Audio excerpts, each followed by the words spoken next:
This is kind of what we got here. This is 400 gallons of water, 10 gallons of foam.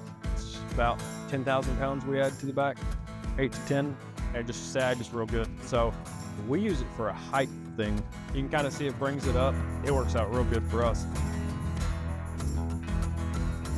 Because we used to just go get the whole spring pack, remove, add springs. Well, that just became a hassle. Found y'all, man, we should try that. So we've been using y'all for 10 years probably.